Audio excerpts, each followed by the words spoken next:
This game wrap is presented by Ideal Vision, one-of-a-kind eye care for one-of-a-kind eyes. Visit their locations all across San Antonio and in Somerset.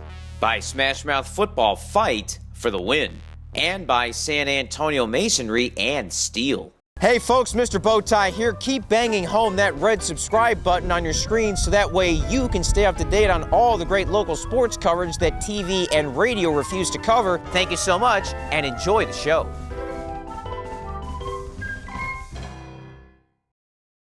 The term spoiler is something that hasn't been associated with San Antonio OConnor football in quite a long time.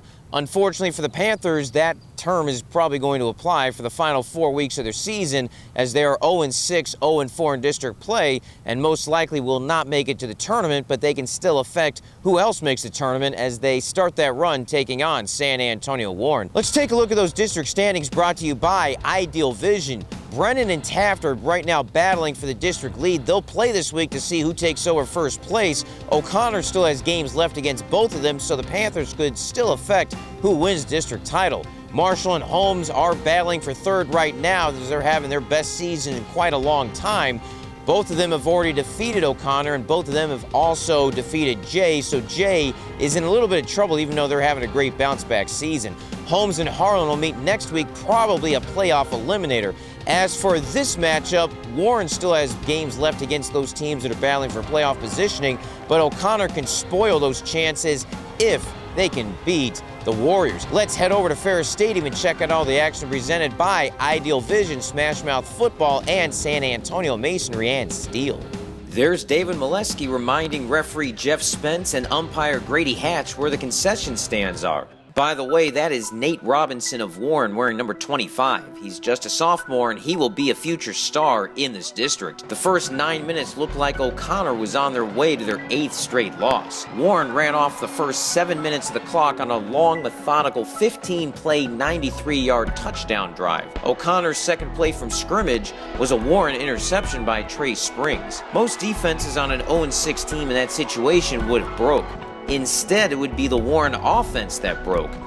Defense forced a 3-and-out. OC offense themselves had just 2 first downs in the opening period. This was the second one. Warren jumped offside, a free play for OConnor. Kyle Gill still got by the defense on his way for a touchdown. 7s across the board after 1. By the way, nice block by number 64, Jack Rogalinski, on the player who jumped offside. Second quarter chance for Warren. Great pass by Antonio Miza, but the receiver couldn't haul it in for points. Warren had several missed opportunities in the match. Later in the period, OConnor 4th and 3 at the Warren 35. Molesky said, "We going for it." Aidan Lara pass complete to John Locke to move the sticks. The love connection worked so well, Lara threw another one to Locke. Stuck out the non-pentagonal object over the goal line for the score. OConnor up 14-7. We really feel like we're a much better team than 0-6, and we all love each other so much, and we were never going to give on this season whether we lost tonight or not. More from Locke in a bit. Next OC possession, Lara saw Jeremiah Hall wide open streaking down the middle on an inside post. Perfect throw, perfect catch, perfect 7. 21-7 Panthers at recess, and the Patrick Swayze raising of Jennifer Gray that the New Braunfels Canyon volleyball team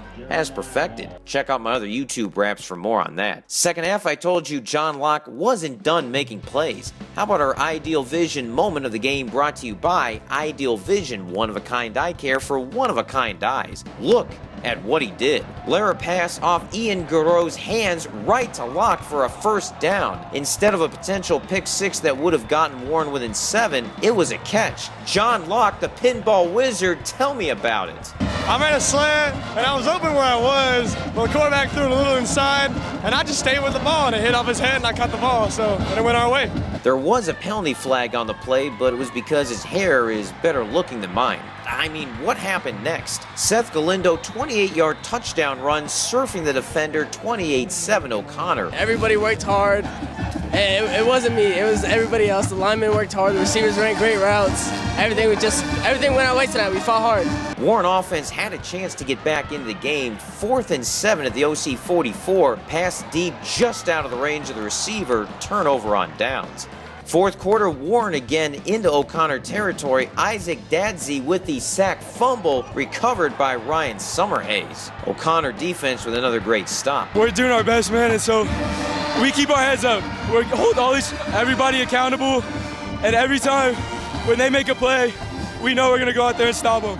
The Warren defense would score a touchdown to get within 7 off a pick 6, but that momentum lasted as long as a failed Tom Cruise TikTok video. Miles Boussinet 44-yard touchdown run closed out the game and ended O'Connor's losing streak. OC will still need a lot of things to happen to get back in the playoff race, but they finally have something to cheer and celebrate: a win. With the losses and stuff, we're pulling together every time, every game. We're all coming together, and we're becoming better every week. This team is more special than any other team, man. Like, we started off 0-6, and we came in here with that mindset that we were going to win this game. We knew from whenever we left the school, from whenever we woke up this morning, we knew we were going to win this game, and we going to keep pushing forward, and we going to keep fighting. Hey, O'Connor going to be back, baby. I promise it. After allowing that 15-play, 93-yard scoring drive to start, the defense allowed only 212 yards on the final 56 snaps, just 3.8 yards per play. Reporting from San Antonio, I'm Greg Sherman.